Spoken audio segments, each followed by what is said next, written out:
Hello friends, কেমন আছো সবাই? আশা করছি সবাই ভালো আছো। আর আমি সেকেন্ড পার্ট নিয়ে চলে এসেছি দীঘার। দেখো, তোমরা দেখেছিলে আমরা বাস থেকে নেমেছি। বাস থেকে নেমে আমরা অনেক খুঁজেছি রুম, বাট রুম পাচ্ছিলাম না, রুম অ্যাভেলেবেল ছিল না। তো অনেক কষ্ট করে আমরা, অনেকটা বেলা হয়ে গিয়েছিল, তারপর আমরা একটা রুম পেয়েছিলাম।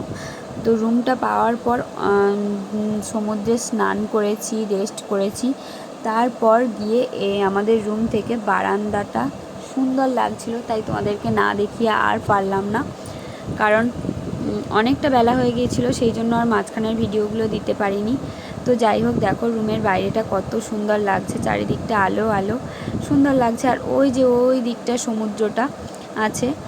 তো দেখো, তারপর তো নিজেকেও একটু দেখিয়ে নিলাম। বেশ ভালো লাগছিল জানো তো, বাইরেটা আলো আলো।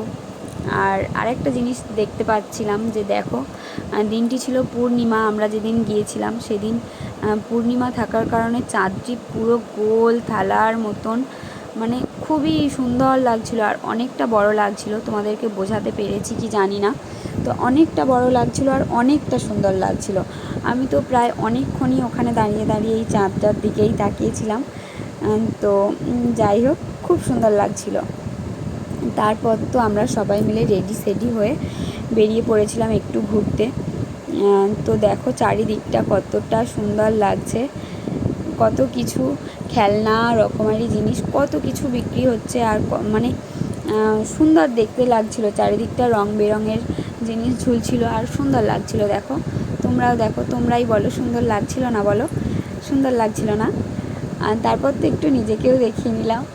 আর দেখো, দীঘাতেও এগুলো মানে অনেকেই টেস্ট করে, জানি না মানে কেমন লাগে। আমি তো খাইনি, দেখেই আমার কেমন হচ্ছিল, সেই কারণে। তো তোমাদের দাদাভাই খেয়েছিল, কিন্তু অনেস্টলি বলছি, ও বলছিল যে অতটাও ভালো না। তো যাই হোক, তারপর তো দেখো অভিয়া রিমোট কন্ট্রোল গাড়ি চড়তে আর মানে বায়না করছিল খুব, তাই ওকে একটু এই রিমোট কন্ট্রোল গাড়িটা চড়িয়ে নিলাম। এই যে দেখো, এই ভাইটা রিমোট হাতে নিয়ে আছে না, ওই এই গাড়িটা কন্ট্রোল করছে, ওই ভাইটাই এই গাড়িটা কন্ট্রোল করছে। আমি বলছিলাম যে ভাই একটু ভিডিও করব, তো ভাই বলছিল যে হ্যাঁ হ্যাঁ তুমি একটু এগিয়ে যাও, গিয়ে ভালো করে ভিডিও করে নাও। তারপর তো আমি খুব খুশি।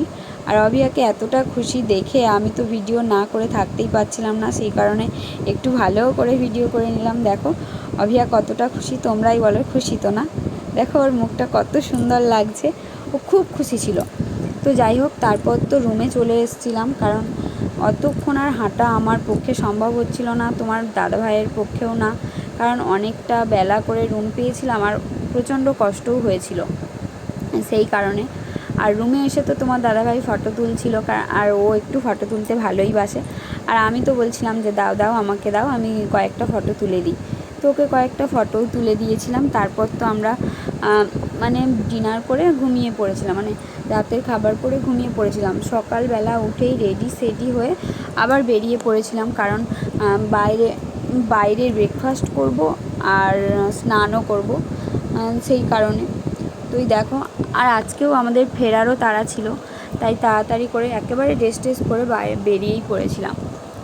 একেবারে এখান থেকে ড্রেস বাইরে আবার এসে চেঞ্জ করব, তারপর যাব, সেটা আর হচ্ছিল না, কারণ আমাদের রুমটা ছেড়ে দেওয়ার কথা ছিল। আমরাও রুম ছেড়ে দেব বলেই ঠিক করেছিলাম। তো যাই হোক, দেখো গণেশজিকে একটু প্রণাম করে নিলাম, আর তোমাদেরকেও দেখাতে বলছিলাম, তোমাদের দাদাভাইকে। যাই হোক, দেখো তোমার দাদাভাই আর অভিয়া কত সুন্দর লাগছে ওদের দুজনকে।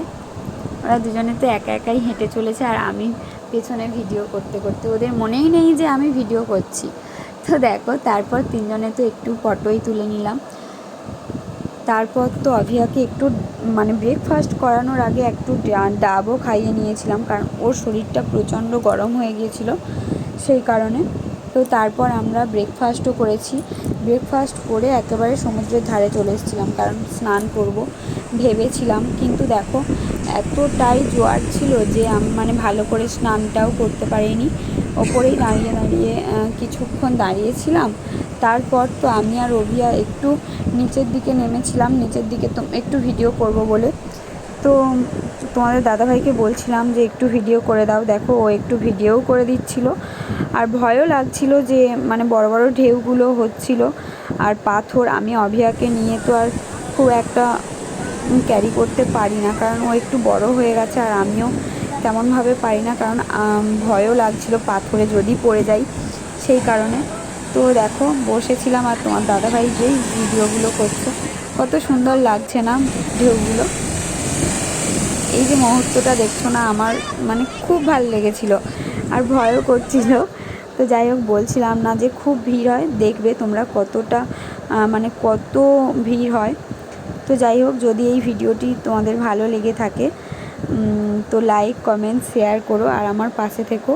আমি সেইভাবে ভিডিও বানাতে পারি না, তবুও তোমাদের জন্য বানিয়েই ফেললাম। তো সবাই সুস্থ থেকো, টাটা।